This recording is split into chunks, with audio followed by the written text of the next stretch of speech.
Isang magandang oras po sa inyo mga kaibigan na sumusubaybay po dito sa Kape at Balita sa Radyo Pilipino UK. Narito na naman po tayo ngayon para bumati sa inyo ng isang blessed Sunday. Ngayon pong araw ng linggo mula po dito sa London, United Kingdom, saan man po kayo naroroon. Malamang karamihan sa inyo napanood na po ninyo yung video, itong si Senator Bongo kung saan umiiyak siya mga kaibigan dahil naman doon sa balita na nalaman niya doon sa legal counsel ni dating Pangulong Rodrigo Duterte, tumata yung legal counsel niya dyan sa The Hague, sa ICC, walang iba kundi itong si dating Executive Secretary Salvador Badi Medialdea, mga kaibigan. Kapangalan ko pa pala itong si E.S. Bingbong, mga kaibigan na. Parang hindi niya alam kung ano yung mga gamot na ipinaiinom dun sa nating Pangulo. At kung nakakakain pa ba siya ng tama. Frail, very frail mga kaibigan. And very vulnerable sa anumang sakit ang dating Pangulo. Nakita niyo naman physically. Very frail siya mga kaibigan, 80 years old. Mag-80 years old na siya. Walang pahinga from Hong Kong, pinigilan dyan sa NAIA. Ibinyahe ulit. Papuntang Dubai. Naghintay ng 7 hours for a long haul flight. Papunta dyan po sa The Hague, Netherlands. Kita nyo naman kung gaano katindi ang tiniis na pasakit ng ating dating Pangulo sa kamay ng mga buitre nagpahuli sa kanya, mga kaibigan. Ganyan ko ilarawan yung mga walang puso . Alam niyo naman tayo mga Pilipino, pag ganyan na nakikita natin na bumagsak na ngayong tao, parang sinipa pa. Bumagsak na yung sinisipa pa. Ganyan ko ilarawan yung nangyari kay Pangulong Rodrigo Duterte.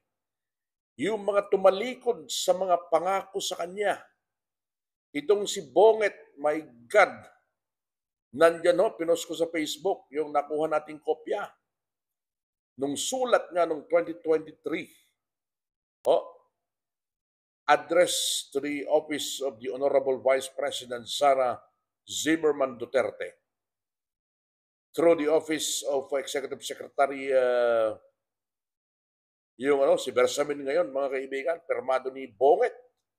Tinitiyak na doon na hindi nila pababayaan na manghimasok ang ICC sa affairs of the Philippine government at mapoprotektahan si dating Pangulong Rodrigo Duterte. Pero pagdating ng oras na yon, napag-alaman mula sa bibig ng kanyang bagong DILG Secretary, John Vic Remulla, na sila pala ang nagplano kung paano masakote at kung paano tuluyang maihatid dyan po naman sa The Hague ang dating Pangulong Rodrigo Duterte, mga kaibigan. Ganyan mga katraidor ang mga Pilipino, Patawarin ako ng Panginoon, pero yan ang matunog, malutong na salita na namumutawi sa labi ng mga maraming Pilipino saan mang panig po ng mundo ngayon. Trinaidor ang Pangulo, ang dating Pangulo. Mga kaibigan, Yun palang pangiti-ngiti, pangisingisi sa harap ng kamera. Akala mo maamong tupa. Smile dito, smile doon. Meron pang pagganon-ganon ng buhok. Sa likod pala ng mga maamong mukha na yan, buitre ang nasa likod niyan. Parang ganon ilarawan ng maraming Pilipino . Tapos, meron siyang mga pinalalabas ngayon, mga kaibigan, balita ngayong araw lamang. Siyempre, dahil Palasyo ng Malacanang at Pangulo, ilalathala ngayon ng mga dyaryo, headline pa. At sinabing Pangulong Marcos, hindi daw magdedeklara ng martial law. Napatunayan na natin kung sino siya. Wala nang naniniwala sa kanya. Meron siguro, meron pa rin naniniwala sa kanya. Siyempre, yung mga nakikinabang sa kanya, mga pinasusuweldo niya, mga binabayaran niya, mga kaibigan, hindi naman lahat, pero maraming taga-media talaga ang nakikinabang sa mga politiko. Yung mga may payola, tumatanggap ng payola buwan-buwan mula sa Malacanang, mula sa Kongreso, mula sa Senado, meron ganyan dahil na-destino ako sa Congress for 3 to 4 years, kaya alam ko po ang kalangaran. Nag-cover po ako dyan sa Congress. Kaya itong mga dyaryong ito na tila kumakampi sa mga gawain ng Pangulo, alam nyo na. Alam nyo na ang ibig sabihin yan, mga kaibigan. Wala umanong planong magdeklara ng martial law si Pangulong Bonget sa gitna ng mga idinaraos na pro-Duterte rally. Ito ang paniniwala naman, ito. Alam niyo kung sino nagsabi ito? Hindi naman ito yung spokeswoman eh. Hindi naman ito yung press officer ng Malacanang. Kilala niyo siya. Itong si House Majority Leader at Iloilo First District Representative Janet Green. Isa pa ito mga kaibigan. No? Pag-anong-ganan din yan. Mahilig sumayaw yan. Political butterfly yan. Sino siya? Sa yung dating health secretary ng Aquino administration. Kinasuhan dahil po sa issue ng Dengvaxia. Ngayon, tila baga para siya na ang nagsisilbing mouthpiece, isa sa mga mouthpiece ng Marcos administration at talagang sinabi na niya na wala umanong planong magdeklara ng martial law. Itong si Pangulong Bonget, sinabi ba niya sa iyo ito, Congresswoman Garin? Ikaw ba lumipat na rin ng partido? Nako, huwag kayong pasigurado dahil ito ang katotohanan, mga kaibigan. No? Itong nakalipas po na dalawang magkasunod na survey, itong nakalipas na magkasunod na dalawang survey ng magkaibang kumpanya, alam niyo bang number 1 na itong si Senator Bongo? Yun ang totoo. Nag-number 1 na at umaangat ang mga senatorial candidates ng PDP. Dahil po sa nangyari kay P. Duterte, ginawa kay P. Duterte, malamang sa malamang at positibo yan mga kaibigan, pag nag-conduct pa ng survey after the incident o after what happened, siguradong angat na angat po dyan ang mga kandidato ng PDP laban. Huwag lang pong pagtakpan at huwag maniobrain ng kung sino mang mga opisyal ng Malacanang, mga kaibigan. Ituloy natin yung kwento natin kanina, yung panimula natin. Mangyak-ngyak itong si Senator Bongo dahil nga po dun sa ibinahaging balita sa kanya nitong si dating ES Medialdea na tila napapabayaan ho. Itong si dating Pangulong Rodrigo Duterte, hindi niya alam kung tama ba yung mga ipinaiinom na gamot sa kanya. Kaya ganun ho yung pananalita ng dating Pangulo. Yung unang araw, mga kaibigan, na siya po ay magsalita. At isa lang dyan po naman sa ICC Tribunal, nakita nyo naman, napanood nyo na, parang pautal-utal siya at hindi niya mabigkas ng buo yung kanyang mga salitaan ho. Bukod dun sa sinasabi na baka nag-a-adjust lamang sa oras dahil nasa ibang timeline o time zone siya, mga kaibigan,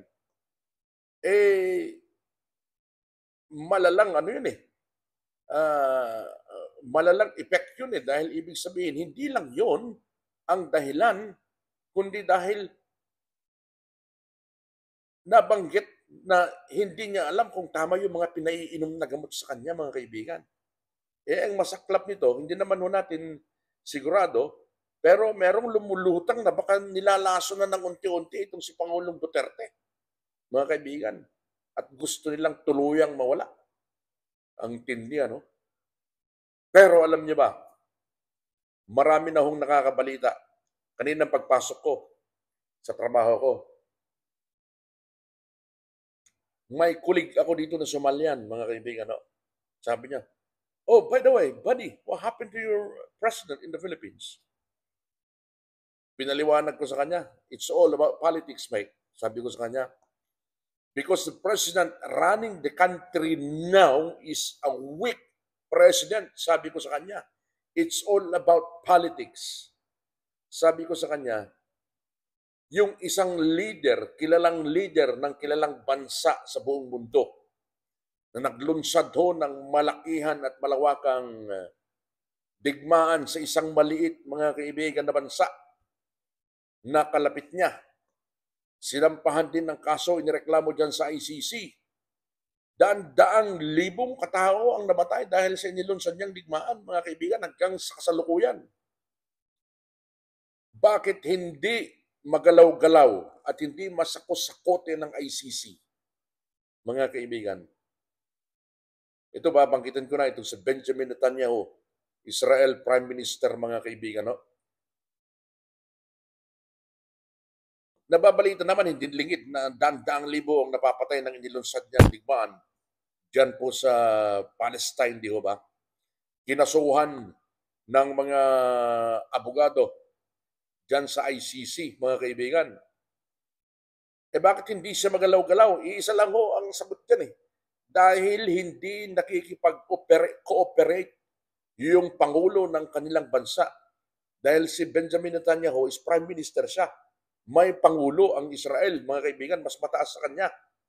Kung ganyan sana ang ginawa ng Pilipinas, na nag-order, naging may bayag ang Pangulo ng Pilipinas at sinabing huwag kayong makialam, we will not cooperate with you. Di dapat hindi nangyaring gano'n. Utang na loob lang naman sana Yun naman ang importante sa mga Pinoy, yung utang na loob. Binaliwala mo Ay sus, nako mga kaibigan. Yan ho ang bottom line. Kahit anong paliwanag ninyo na walang jurisdiksyon ng Pangulo na ganito, ganyan, ang bottom line, wala kang malasakit sa dating Pangulo, 80 years old, uugod-ugod na. Nasaan ang malasakit mo? Nasaan ang utang na loob mo? Siya lang naman ang nagpalibing sa tatay mo doon sa libingan ng mga bayani na hindi ginawa ng mga naunang Pangulo ng bansa, nakatingga dyan sa loob ng 27 taon. Ay sus, Ginoo, nawala na ba yung prinsipyo ng mga Pilipino? Parang nakakahiyang maging Pilipino, di ba? Dahil balita lahat to sa buong mundo Grabe.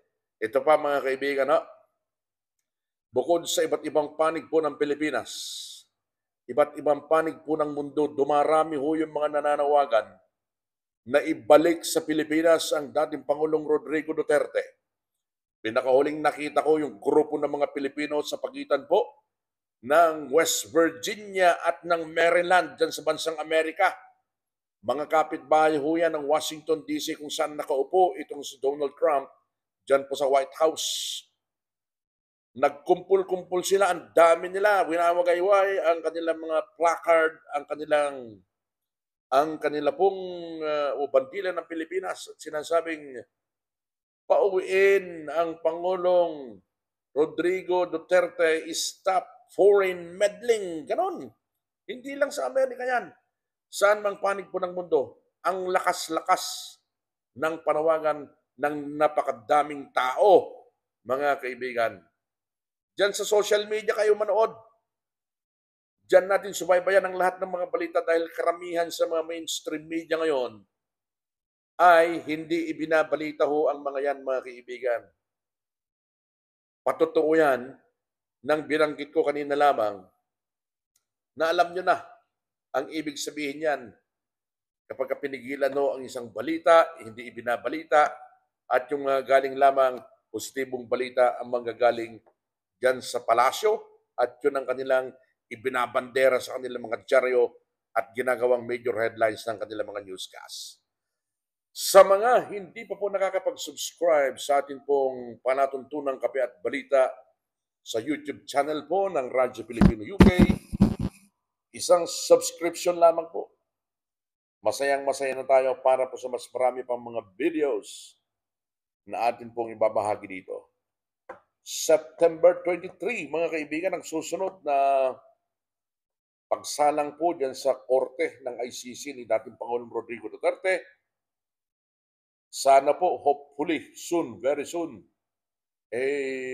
makapasyal tayo doon at mag-live tayo para ihatid sa inyo. Live ang pinakahuling mga pangyayari doon. Ito po ay sa pamamagitan po ng patnubay ng Panginoon sa ating lahat. Sa magandang oras po sa inyo mga kaibigan. Bye for now!